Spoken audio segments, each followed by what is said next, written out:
Oh my God, this is a first degree burns. And that's Evelyn.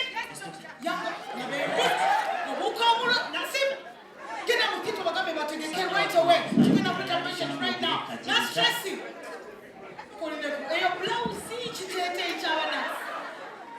My goodness, go see that you're going to get a theater right now for patients right away. So come on, I'm going to try it. When we saw Mambule, Yangwa to the theater. Nothing.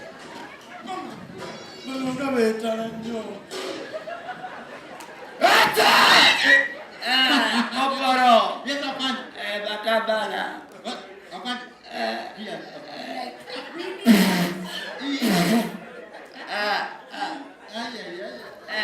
Kopro kamata.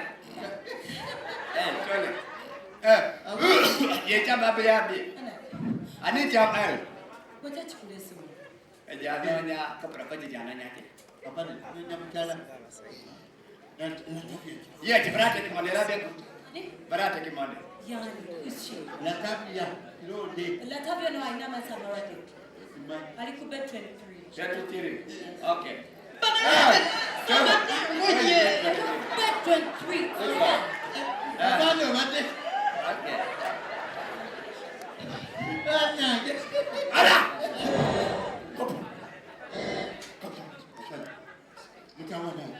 Si tu veux le but, tu fais le métier, tu dis what? La calle Valéria. Yes. Pourquoi tu sonnes là, ma fesse, je sais pas si tu fais le métier. Jangan aku punya budak cek lagi tam. Do I need to buy that code in blood at skill? Yes, that was work with you. Eko kalab eko madam. Eko kalab eko nyabo.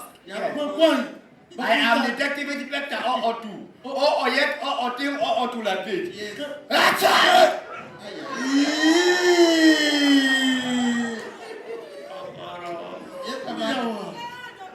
Koporo.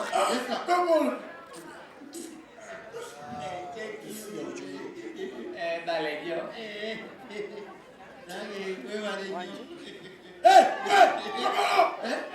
Ukienda kunywa minyera jam kama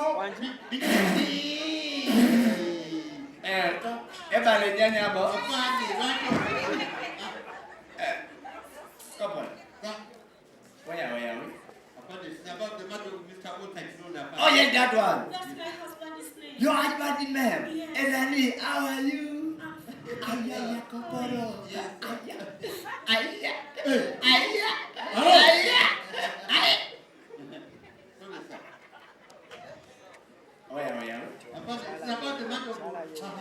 Yes. Oh yes.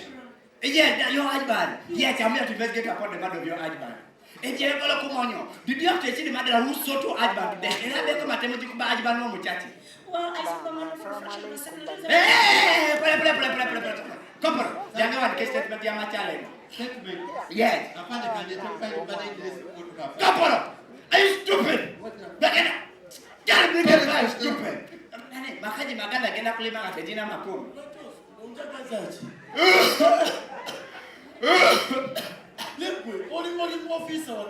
Excuse me, Sebo. Wanted to kill Zabanyasigala. You sat up. What? So, He hello. just said I shut up. So, I'm out of here. What you call the one? Hello. Nurse. Let's the one who has security. The one security does it from the chance so much. I don't know who was You sat up, what is wrong with you? Bana, ndaba bulungi obasira. Ani alese kikome mu ddwaliro lyange. Bana, muzamula. Banange, njanja baba lwadde. Ate male, nzijanja bena n'abalalu. Abalalu tebategeeza bayinza gendamu. Ani banange, ate kama kubyala sigala mu ddwaliro. Nva kumugamba naye naye tawulira linga tawulira kati kakame umwamwi Are you talking to me? akankabuzoje Are you stupid? What are you saying? Do you know me? Kupen namulekeri yali agala okufuna omulimu gwange ne mugamba kupen sigala yitwa kujja kuntwalako omulimu kati omulase wano kati kankubiriza sigala kwedda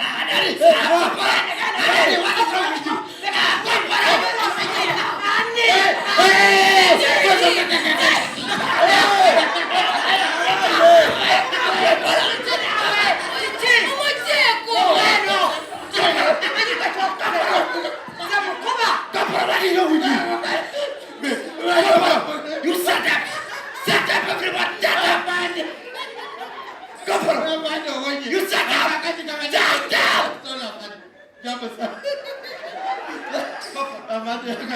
You shut up! But I know yes, sir. Are you supposed to protect me? Yes, sir. Now you tell me. You are here, Jeko Makadi. What? You are here, Jeko Makadi. You shut up!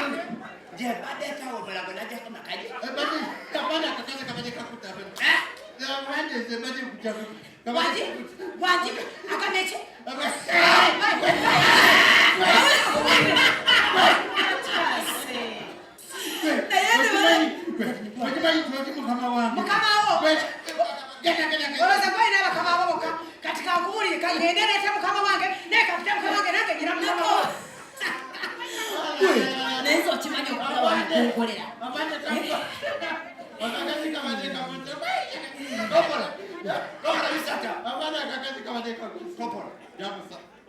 Where have you been? You shut up!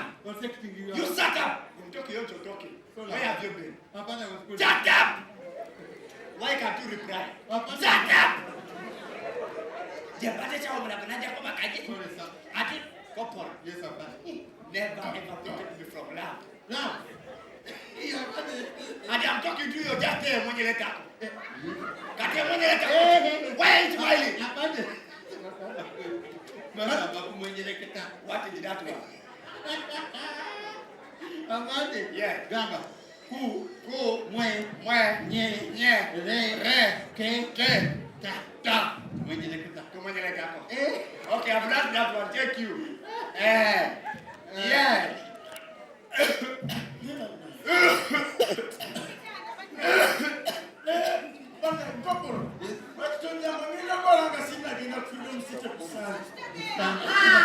Muna mulese mkama wangu. Muna mulese. Muna mkama wangu mulese. Akiyamala kwa muliro.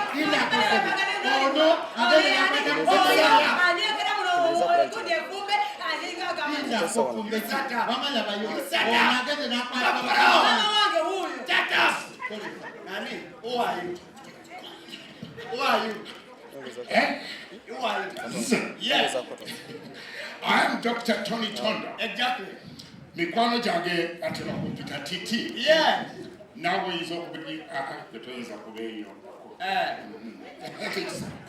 Naye tukuyambe tutya. Acha! Koporo. Tola pani.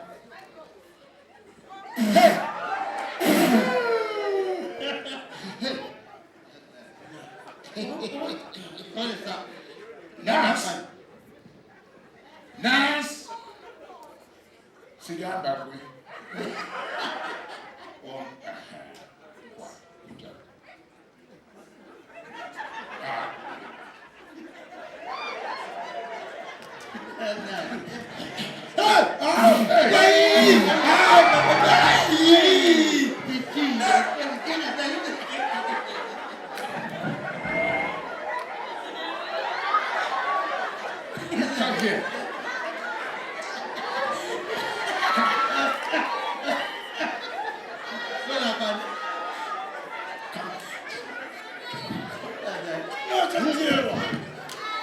Who are you?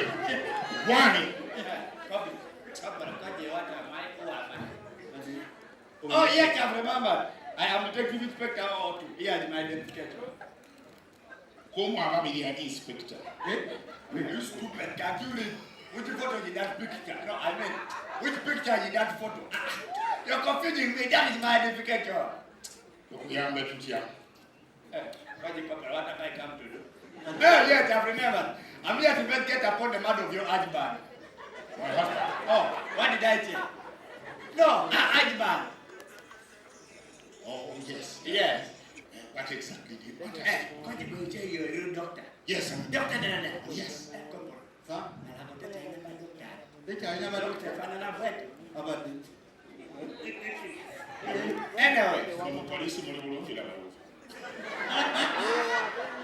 Anyway, you said you're a doctor. Yes, I need some help.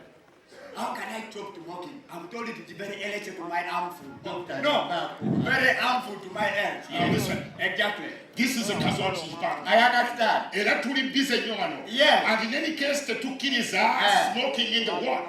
Tetukiriza. Yeah. Sigara mu ward. Can you please stop that? I'm telling you. Oh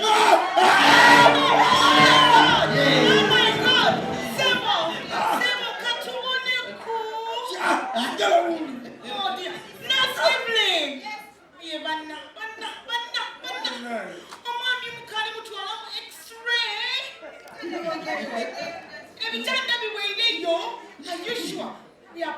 Nogambe bategeke mangu yangu waku. Aye banna. Fiona. Yes.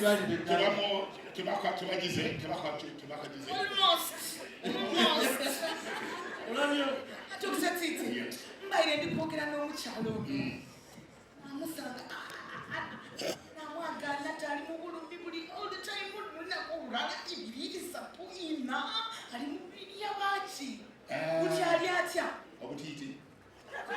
No, baby. How is she now? Omanyi yabula. Nafuga medulo blangata on a blunt object. Yes. Twasooka ne suspecting a detachment in the retina. Yeah. Ne subsequent diagnosis. Yeah. Nelaga possible trauma. On the optic center, yakwegamba kyekireta that discomfort. Okay. Maaso. I get Naye wanaba tatabanyiziddwa nnyo. Tujja kumusiba. Oh, okay. Mukyala tapya.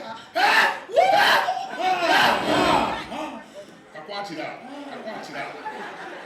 Again,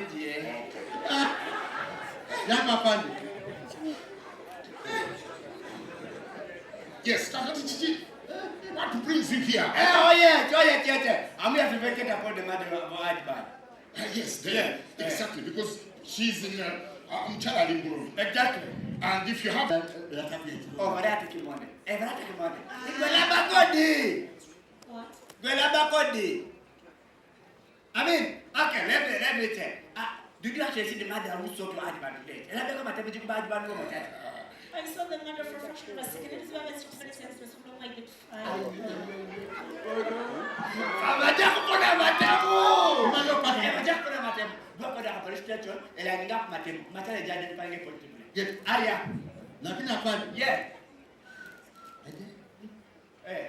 Omukyala tetunava kukwata ebintu munyene.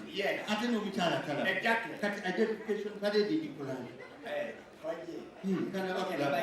Mukyala tabye. Yes, but I take money. When I'm back on the what I going to take? Tusubira okujjako bandages. Yeah. Mu sawa emyuka. Exactly. Consultant ajja kuba wano. Yeah. Tumujjako bandages. Okay. And bandibadde oyagala kukola. Yeah. Yes. I understand. So, Precisely, that's what we're doing. Yes. Okay. That is it.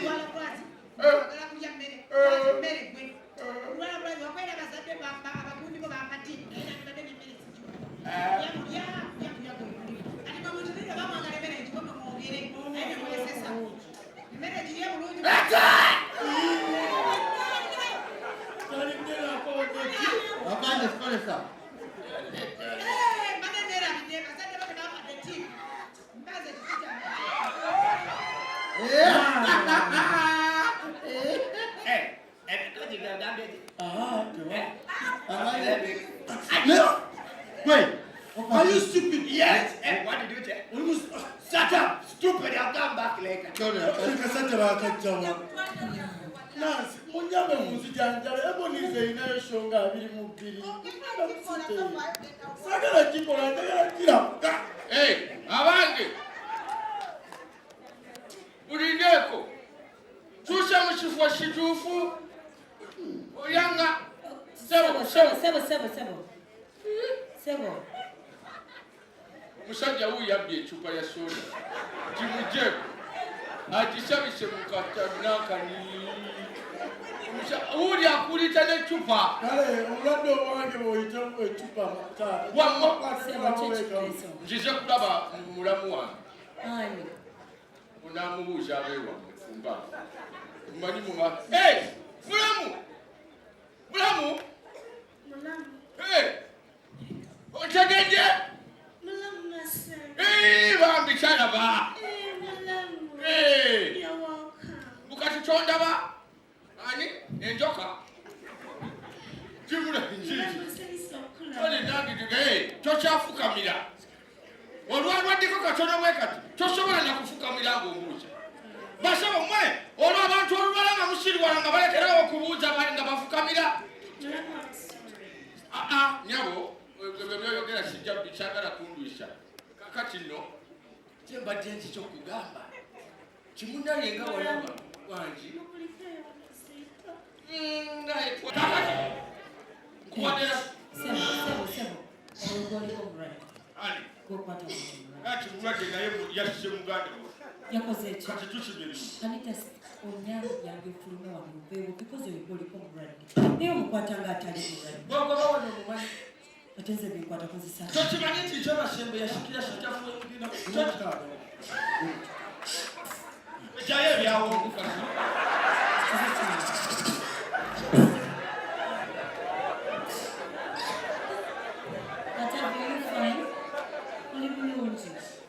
You're crying.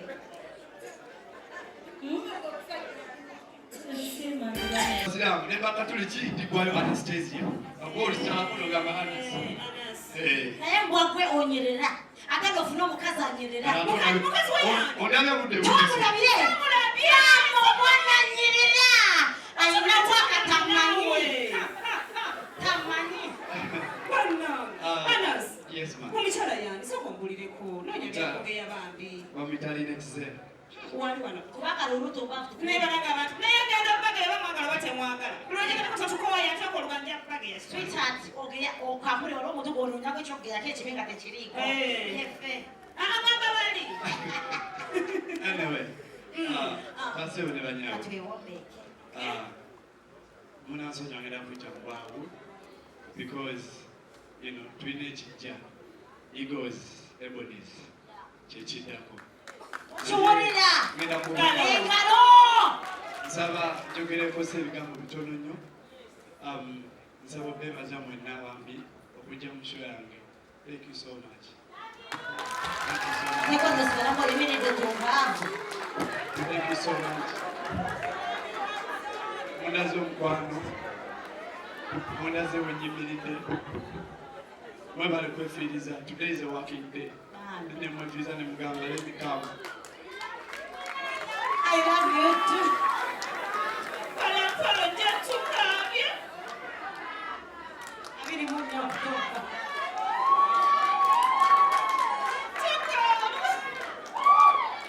Uchoka abanange leta katambala kyo yama. I'm so happy.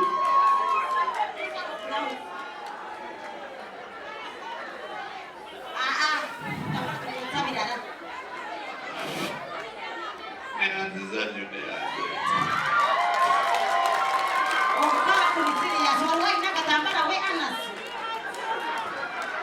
Sabo kwebaza my boss. Ekitiibwa JW Katende. Mukyala Katende. Babala okundera. Thank you for everything.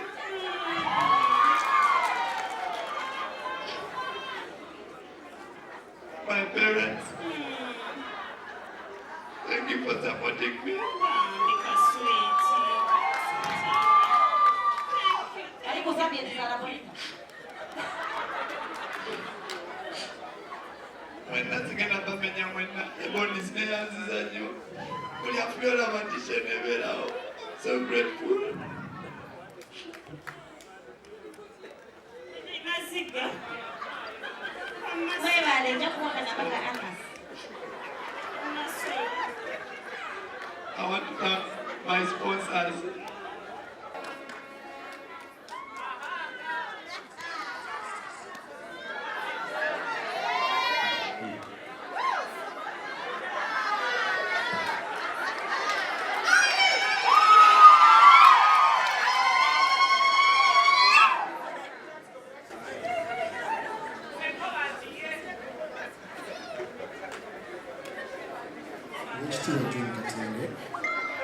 Katende, all ministers present, members of parliament, my fellow artists, all protocol observed.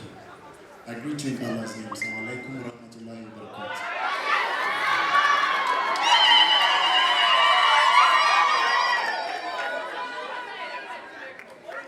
Humbled as I am to be the guest of honor, Prince Omar, I would like to take this opportunity to thank you all for taking off time to recognize, appreciate and support Hanson Kabogoza, aka Anas, on this brilliancy that is Kalakata, Ebon's Boston Eagles. Also, I would like to extend my sincere appreciation to all media houses, sponsors, and above all, parents that bless us with a more talented gentleman that is Hanson Kabogoza. I think I don't only speak on my behalf, but on behalf of all my fellow artists, our dear supporters, when I say thank you to the New Eagles, the CEO of the Bonds, Mr. John Katende, for promoting talent and entertainment industry in Uganda, as well as standing with Kabogoza. Last but not least, thank you, Anton Kabogoza, for gracing me with this opportunity to be the guest of honor today at this event.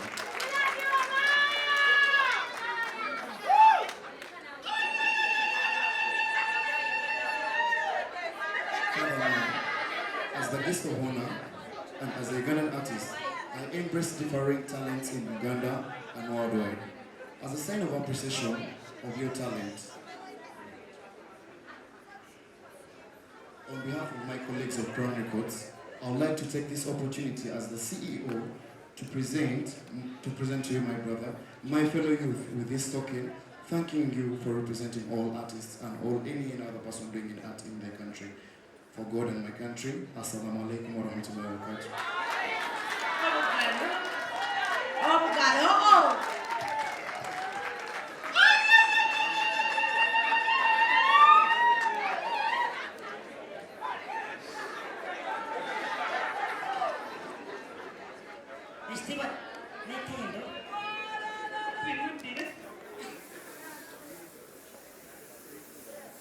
Hudson!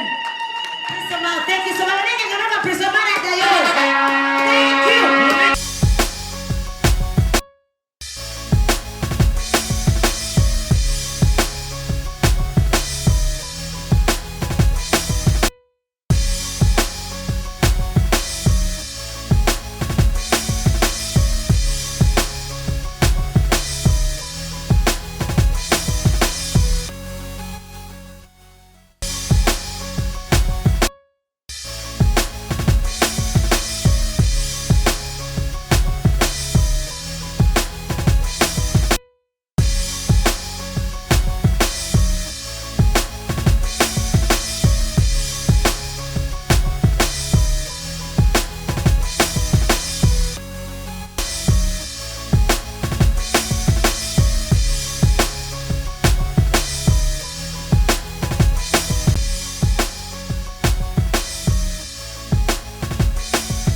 Celebrity Track. Subscribe.